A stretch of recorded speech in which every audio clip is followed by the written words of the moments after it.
Bonjour chers internautes et bienvenue sur votre chaîne 242 Congo Web TV.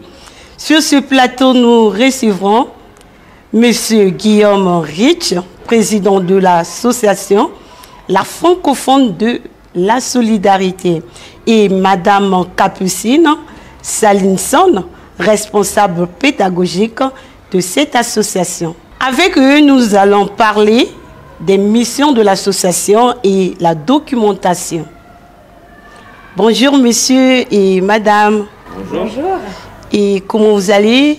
Très bien, merci. Ça va très bien, on est très content d'être avec vous. Merci beaucoup. Quelles sont les missions de l'association francophone de la solidarité? Oui, alors les missions de l'association, en fait, c'est une association reconnue d'intérêt général et parrainé par le photographe et réalisateur Yann Arthus-Bertrand, qui a été créé en 2021. Et notre but est de sensibiliser, d'inspirer et d'agir autour de l'écologie et de la solidarité. On est implanté pour cela dans plusieurs territoires francophones, donc bien sûr en France, au Congo, au Maroc, en Martinique, en Nouvelle-Calédonie et dans d'autres territoires. Et nos actions s'intitulent autour de trois axes principaux. Le premier, c'est l'axe de sensibilisation. Donc on a l'habitude de passer dans les écoles, les collèges, les lycées, dans les facultés, aussi de donner des conférences. Le deuxième, c'est des actions culturelles, donc des expositions et des projections, notamment de notre parrain Yann Arthus-Bertrand, mais aussi une série vidéo dont on va sans doute parler tout à l'heure. Et le troisième, c'est des actions de terrain en fait. Donc on organise avec la population, avec les associations locales, des dépollutions, des ramassages de déchets, des distributions de repas, des plantations d'arbres endémiques et tout un tas de choses sur les territoires. Voilà en résumé nos actions. Alors, pourriez-vous nous parler du documentaire? Oui, tout à fait. Alors effectivement, nous sommes aujourd'hui au Congo pour plusieurs raisons. Donc la première, c'est que nous allons gratuitement dans les écoles, dans les associations pour sensibiliser à l'écologie et à la solidarité à travers des ateliers, des conférences et des formations. Et la deuxième raison de notre présence ici sur le territoire, comme l'a dit le président Guillaume Rich, c'est on réalise avec notre parrain, qui est un célèbre réalisateur français, Yann Arthus-Bertrand, on réalise à ses côtés un documentaire qui s'appelle « Le visage de celles et ceux qui s'engagent », où nous allons justement à la rencontre d'hommes et de femmes au Congo qui portent des initiatives, qui portent des projets en lien avec le développement durable. Donc on interviewe des hommes et des femmes qui ont des projets de dépollution, qui ont des projets de scolarisation des jeunes filles, qui ont des projets de valorisation de la culture congolaise. Le but, c'est vraiment de mettre en lumière et de permettre de mettre en valeur tous ces gens qui agissent parfois dans l'ombre et qui ont besoin d'un coup de projecteur pour valoriser leurs projets écologiques et solidaires. Donc aujourd'hui, on lance un appel citoyen à tous les hommes et à toutes les femmes qui vont nous regarder et qui vont nous écouter. Si vous souhaitez nous contacter parce que vous avez une initiative en lien avec soit la solidarité, soit l'écologie, n'hésitez pas à aller sur le site de l'association francophone de la solidarité et à nous écrire.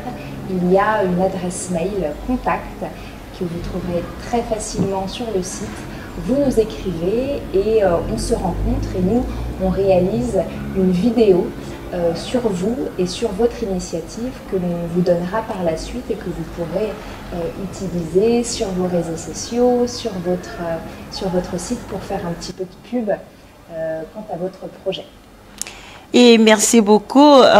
Pourquoi avez-vous choisi le Congo? Alors oui, c'est une très bonne question.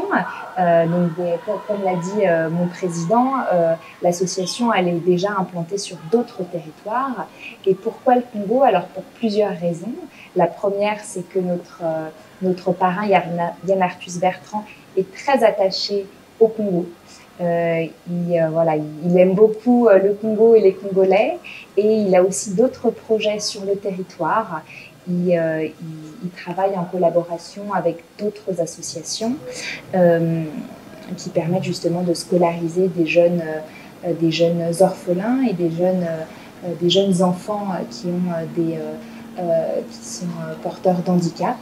Donc c'est pour cette raison. Et puis surtout, on voulait aller sur un territoire où il y a une certaine urgence à agir, où il faut aller au contact des citoyens pour parler d'écologie, pour parler de changement climatique, pour parler de protection de l'environnement, puisque le Congo, malheureusement, est un pays qui est aujourd'hui vulnérable face à ces thématiques-là.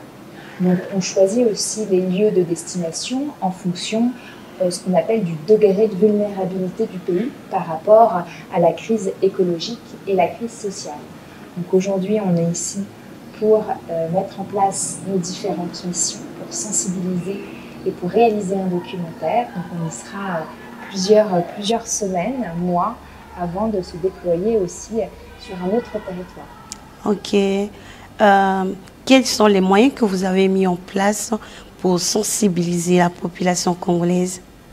Oui, c'est une très bonne question. Alors aujourd'hui, on se déplace gratuitement dans les écoles. Pour vous donner une idée, hier après-midi, nous étions à l'école Galilée à Talangaï, où nous avons dispensé un atelier pour parler de biodiversité avec les jeunes.